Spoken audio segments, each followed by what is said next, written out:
नमस्कार मित्रांनो, आज आपण येऊन पोहोचलोय पवन मावळ्याचा एक पहारेकरी असलेल्या आणि त्याच्या आकारावरून नाव पडलेल्या अशा त्रिकोणी किल्ल्यावरती, म्हणजेच किल्ले तिकोना. पुण्यातून पौड मार्ग निवडून तिकोनापेठ गावातून आपण येऊन पोहोचतो किल्ल्याच्या पायथ्याशी. इथे बघता येईल भरपूर पार्किंगची व्यवस्था आहे. त्याच्या पुढेच किल्ल्यावरती घ्यायची काळजी आणि धोका याचा सूचना फलक लावलेला दिसतो आणि नेहमी सूचना फलक वाचलाच पाहिजे.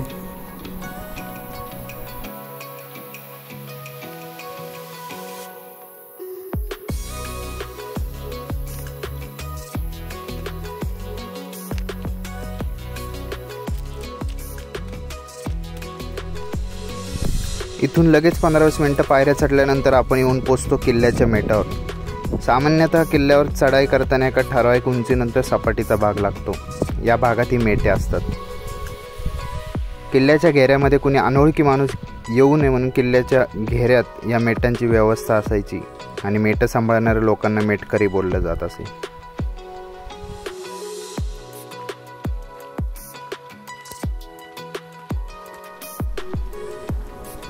पुढे कातळकडे चढून आपण पोहोचतो किल्ल्याच्या पहिल्या दाराजवळ. दरवाजा तसा नवीन बसवलेला आहे आणि आत आपल्याला दिसतात त्या म्हणजे पहारेकरांच्या खोल्या, म्हणजेच देवड्या.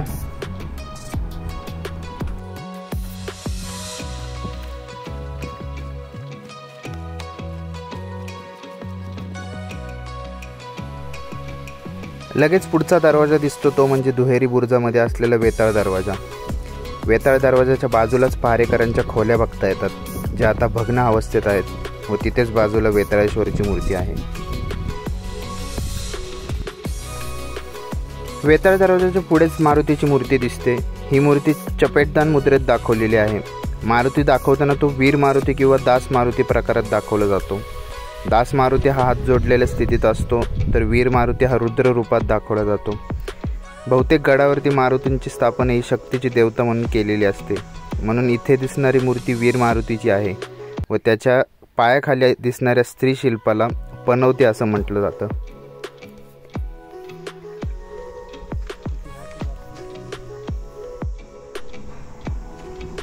पुढे वरती पडलेल्या ऐतिहासिक वास्तू आणि श्रीरामाची गादी ही वास्तू दिसते आणि वाचल्यानंतर असं लक्षात येतं की सदर सुरू करताना श्रीरामाच्या पादुका सदरेवर ठेवून कामकाज चालू केलं जाईल, म्हणून ही श्रीरामाची गादी.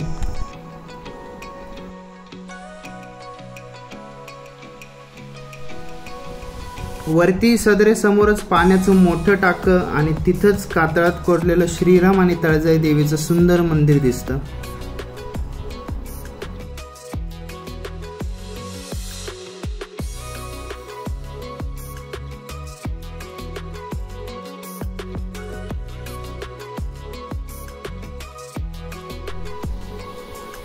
पुढे मार्ग वळतो तो बाले किल्ल्याकडं आणि बाले किल्ल्याच्या पायऱ्यांकडे जाताना एक चुन्याचा घाणा दिसून जातो.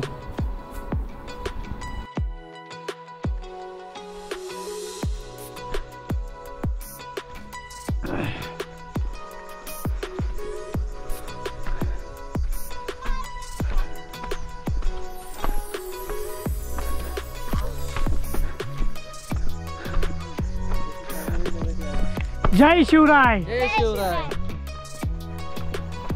भर उन्हाचा थकवा आला होता, पण लहान मुलांची एनर्जी बघून स्वतःचा राग आला आणि वरती पळत सुटलो.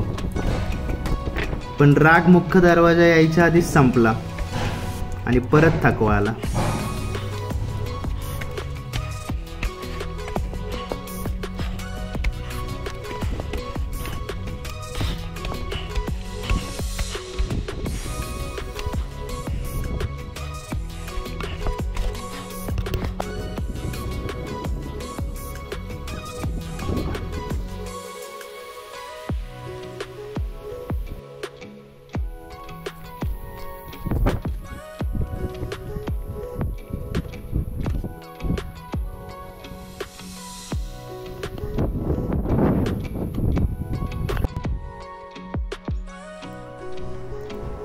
वरती लेणीपाशी येऊन बसल्यानंतर लेणीचा थंडावा आणि समोरचा व्ह्यू जरा आराम देऊन गेला.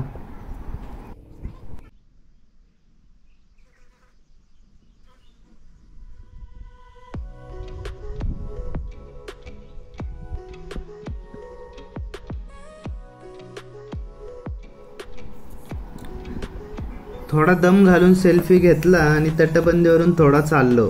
आणि हे जे तटबंदीवरून आपण ज्याच्यावरून चालतोय त्याला लादणी असं म्हटलं जातं.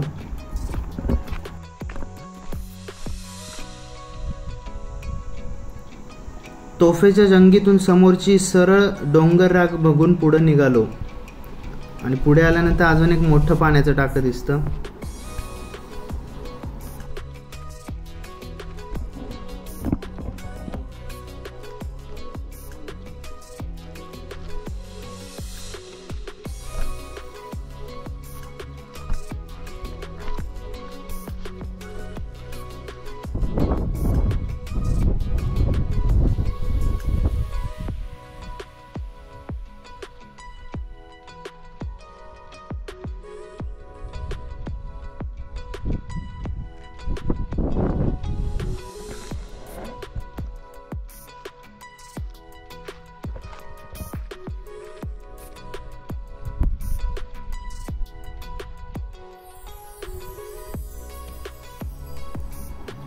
हे खाली जे दिसतंय ते पवना धरणाचं पाणी आणि समोर जो शिरटोपासारखा दिसतोय तो खड्या चढायचा उत्तुंग असा तुंग किल्ला.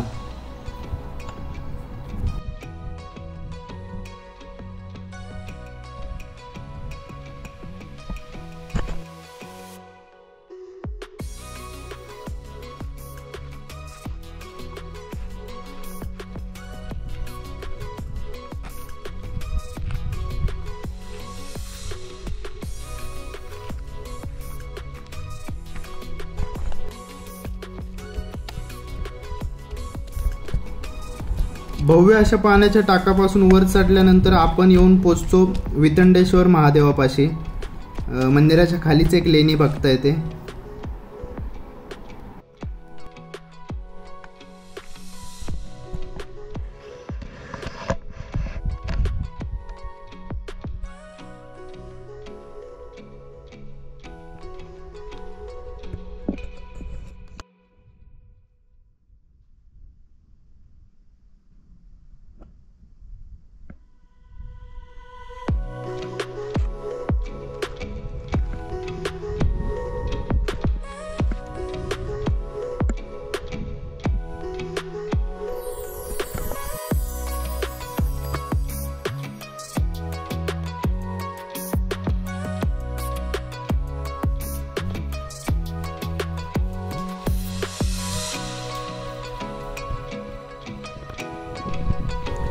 बोर घाटावरती वचक ठेवण्यासाठी आणि आजूबाजूच्या परिसरात पसरलेल्या लेण्यावरती लक्ष ठेवण्यासाठी तिकोना किल्ल्याची निर्मिती केली गेली होती.